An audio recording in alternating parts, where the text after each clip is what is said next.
How do you go from one of football's most legendary players towards becoming a criminal? Well, Ronaldinho's bank account shifted from $90 million to just $7 in a few days. Ronaldinho's tragic story began during his childhood, after the death of his father, because he was born into one of Brazil's most dangerous cities, where just walking down the street could get you to a criminal. But if it wasn't for his family, he wouldn't have gone pro in the first place. Ronaldinho was built different, and that's why in 1998, Cremeo's senior squad signed him, officially making him a pro. Ronaldinho did it. He did it for his dad. This is what he worked his entire life for. Before we start, don't forget to subscribe to the channel for exciting information related to football players. Ronaldinho needed to go down in history, but that's what led to his downfall. Because after playing 4 years with Cremeo's pro squad and representing Brazil in the Confederations Cup, where he was the tournament's best player, Ronaldinho started attracting some of the world's most prestigious clubs. And in 2001, he committed to a 5-year, $5 million deal with PSG. With the spotlight on him, Ronaldinho started the season coming off the bench. Now that he became a millionaire and undoubtedly a star player, training camp and practices stopped being a priority, all because of his addiction. He started taking flights across the country or hitting the club to party every single night. And it got to the point where Ronaldinho would only show up for football on game days. But PSG had a zero-tolerance policy, and in 2003, they vowed to transfer him. But all along, this was deep down what Ronaldinho needed. And that year, Ronaldinho had every big club wanting a piece of him. So when it came to decision day, he looked back to all of his dad's advice and knew Dad wanted to see him with Barcelona. So the decision was easy, and Ronaldinho vowed to become one of the world's greatest football players for Dad. This Ronaldinho was on another level. His footwork was unmatched by any player ever, and through record-breaking performances, he earned 2 FIFA Player of the Year awards, a golden ball, and even starred in a Nike commercial that became YouTube's first video ever to hit 1 million views. This man was becoming more than an athlete, he was an entertainer.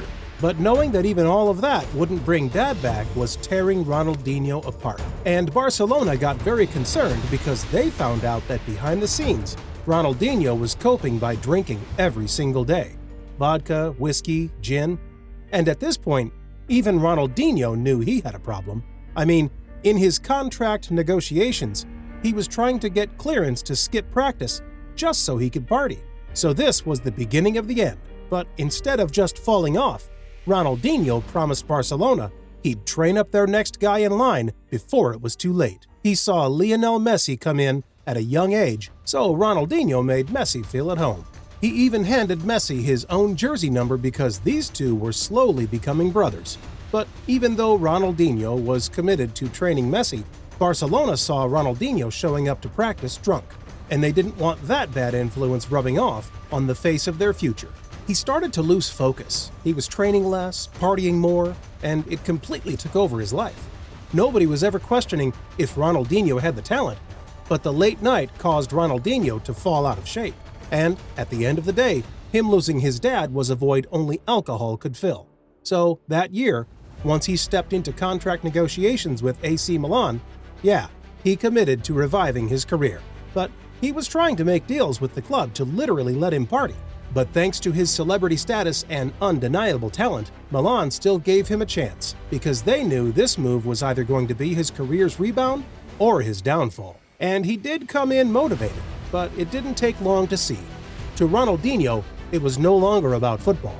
Over the next few years, he bounced from team to team, and by 2015, he was out of football for good. But what people didn't realize was Ronaldinho wasn't chasing the glory. He just wanted to feel like he belonged, with everyone constantly putting him down because of his habits. It caused him to lose his love for the game. So, he fell into a crippling depression that could only be revived by partying, because that's where he felt togetherness until it nearly cost him his life. Once his football career was over, his decision only got worse. With no money coming in, the partying never stopped, and drinking morning till morning, it comes with a price. So in 2015, now, crashing your car into a ditch, that should have been a wake-up call. But just seeing Ronaldinho at that moment, it was clear he wasn't right. Everyone expected a guy who at one point was a worldwide phenomenon to be happy, but the truth was, Ronaldinho wasn't getting the help he desperately needed. So the drinking continued and things got way worse. He started refusing to pay his bills. He got involved in sketchy business schemes and constructed a pier at his lake house illegally. Ronaldinho went from $90 million to a bank account with $7. So, dealers seized all of his properties, classified him as a flight risk, and literally took away his passport. But at this point, he's made his life's huge mistake. Former Brazilian fort Ronaldinho Gaucho was arrested in Paraguay on suspicion of using fake passports to enter Paraguay. Ronaldinho was behind bars with being faced with 5 years in prison, so he knew his life needed to change. And luckily, the judge must have been in a great mood because he granted Ronaldinho a second chance. All it was going to cost him was $1 million and house arrest, so he felt he had no choice and agreed. Now, despite him being in debt nearly $2 million, prison was officially the wake-up call he needed, because as soon as Ronaldinho was released, he vowed to turn his life around like never before. Ronaldinho became a savvy businessman, and over the next 4 months, he became a football promoter, opened a rap studio, went completely sober, and launched his own brand of organic gin.